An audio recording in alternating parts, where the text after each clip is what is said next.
everybody, and welcome back to the channel. Bob here. Thanks so much for stopping by. So today we're going to be taking a look at what I think is one of the better options when it comes to Panda dial chronographs, especially considering the price. The watch is the Orient Neo 70's, and at a cost of right around $250, give or take. This was about the best I could find. I've had the watch about a week now, and there's some pros and cons to it that we'll go over in the video, but so far the pros are definitely outweighing those cons, so let's get into the Orient.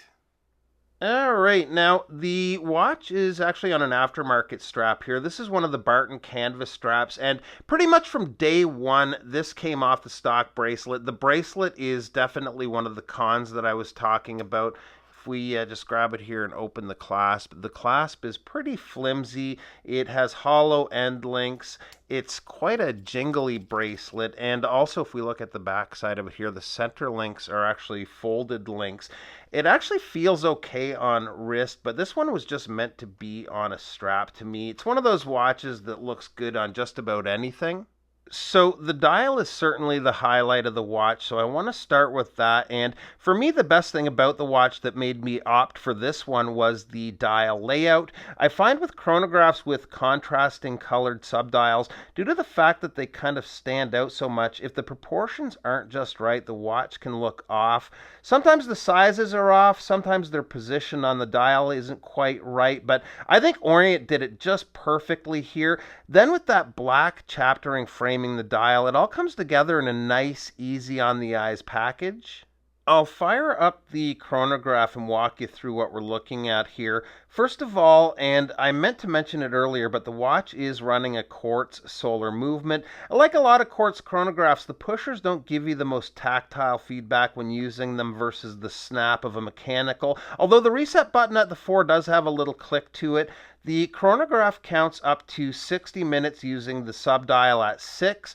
The 3 o'clock subdial shows you your 24-hour time or AM/PM indicator, and over at the 9 is the running seconds.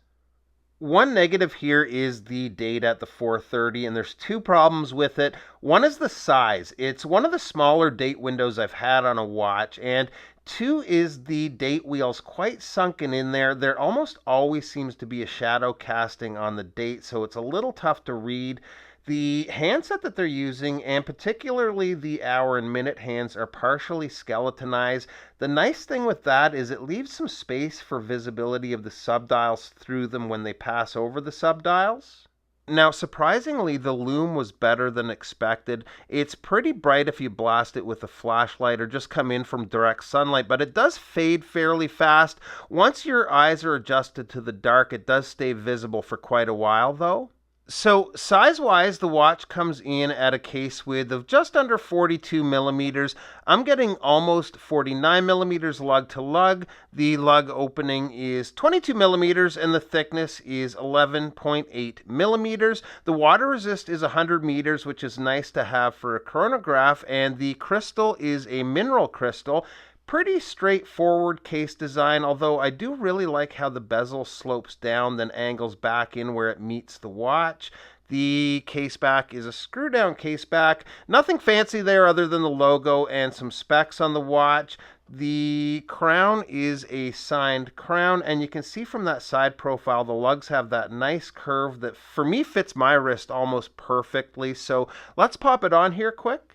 So here it is, and I just love how this wears. It's one of those watches that goes great on just about any strap. I especially like it on leather, but with the humidity this time of the year, the canvas works great. So for the cost of $250 plus or minus, is this the best option out there for a Panda dial chronograph?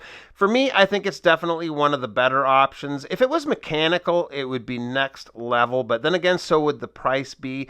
That being said, I love a good grab-and-go quartz watch, and this one just looks so good too. So very happy with the purchase. If you guys have any comparables in this price range, I'd love to hear them in the comments. There's certainly a few micro brands out there. If you bump the price, there's a few running the Seagull mechanical movement, but when it comes to the Orient, I think they nailed it with the design on this one. So that's it for today, guys. I appreciate you stopping by, and we'll see you real soon.